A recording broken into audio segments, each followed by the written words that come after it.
দলকেন্দ্রিকতা যে দলই হোক, বর্তমান সময়ে বড় বড় রাজনৈতিক দলের মধ্যে এনসিপি, বিএনপি, জামায়াতে ইসলামী যারাই আছে, এই যে দলকেন্দ্রিক হয়ে যাওয়া বা দলকে সর্বশ্রেষ্ঠ মনে করা, মানে একদম দলই হচ্ছে শেষ, এটা ভাবা যাবে না। এই দলকেন্দ্রিকতা বন্ধ করতে হবে। কারণ আপনি আপনার দলের প্রতি মানে আপনি যদি আপনার দলেরকেই শেষ একটা বাউন্ডারি মনে করেন যে না আমার দল, আমি যদি আমার দলকে মানি মানে আমি আমার দেশকে মানছি, এটা ভুল কথা।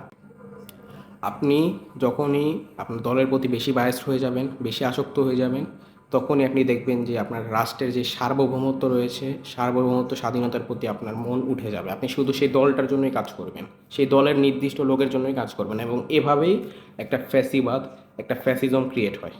আপনি বুঝতে পেরেছেন? এই যে আওয়ামী লীগ 1949 সালের 23শে জুন সে গঠিত হয়েছে। তৎকালীন সময়ে সাধারণ বাংলার খেটে খাওয়া কৃষক, শ্রমিক সকল মানুষ এই দলকে সমর্থন পোষণ করেছে। বা আমি তখন তো জন্মাইনি, ইতিহাসে আর কি যা বলা আছে তাই বলছি। এখন ইতিহাস তো বিকৃত করা যায় না, ইতিহাসে যা আছে সেটাই বলতেছি। তৎকালীন সময়ে এই যে আওয়ামী লীগ দলটা গঠিত হয়, তখন ছিল পূর্ব বাংলা আওয়ামী মুসলিম লীগ। ওই পূর্ব বাংলা আওয়ামী মুসলিম লীগকে সাধারণ মানুষ ভালোবাসতো, আপনার মতো আমার মতো সাধারণ মানুষ ভালোবাসতো। তো কিন্তু বর্তমান সময় কি হাল হয়েছে দেখেছেন আপনারা? এই যে যারাই সেই দলটা করা শুরু করেছে, তারা সেই দলের প্রতি গভীরভাবে মানে চোখ বন্ধ করে, দুইটা নয়ন বন্ধ করে তারা সেই দলের পিছনে মানে দলের কাজ করে গিয়েছে।